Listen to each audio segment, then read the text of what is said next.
Right BRS social media బృందాన్ని తట్టుకోలేని CM Revanth రెడ్డికి కేసీఆర్ అవసరమా అని బీఆర్ఎస్ వర్కింగ్ ప్రెసిడెంట్ కేటీఆర్ ఎద్దేవా చేశారు. కాంగ్రెస్ అబద్ధపు హామీలు ఇచ్చి అధికారంలోకి వచ్చిందని, ఈ హామీలపై ప్రశ్నిస్తే అక్రమ కేసులు పెడుతున్నారని ఆగ్రహం వ్యక్తం చేశారు.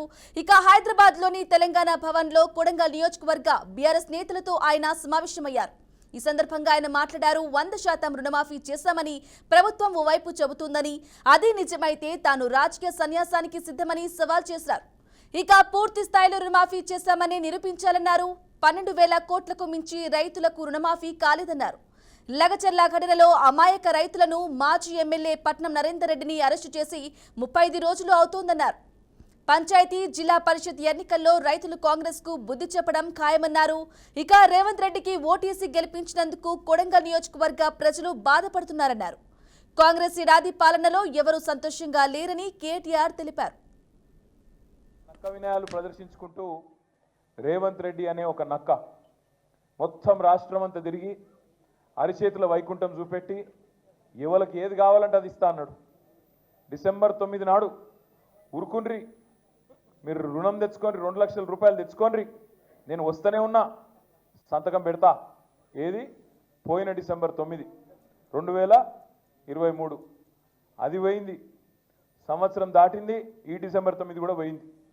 అయిందా రుణమాఫీ?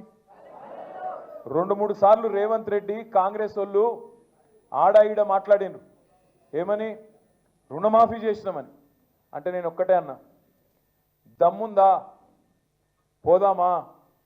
నీ సొంత ఊరు కొండారెడ్డిపల్లె పోదామా, నీ కాన్స్టిట్యున్సీ కొడంగల్ పోదామా, ఏడికి పోదామో రా. ఒక్క ఊర్లోనన్నా 100% రైతులు కనుక వచ్చి రుణమాఫీ అయిందని చెప్తే నేను రాజకీయ సన్యాసం చేసి ఆడికెళ్ళటే వెళ్ళిపోతాం, మళ్ళా రాజకీయాల్లో కూడా ఉండా అని చెప్పిన. కానీ ఆయనకు కూడా తెలుసు, నాకు కూడా తెలుసు, మీకు కూడా తెలుసు, చూసేటోళ్ళు టీవీలలో చూసేటోళ్ళకు కూడా తెలుసు, రుణమాఫీ కాలే. ఎంత మోసం అంటే 49,500 కోట్లు మొత్తం కావాలి రుణమాఫీకి. నా లెక్క కాదు.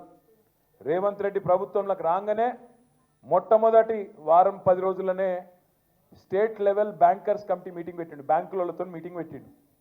ఎంత కావాలి పైసలు రుణం మాఫీ చేసినందుకంటే? 2 లక్షల రుణం. వాళ్ళు చెప్పిర్రు 49,500 కోట్లు సార్ అని చెప్పారు. ఏమైందో ఏమో తెలియదు. 10-15 రోజులకు రేవంత్ రెడ్డి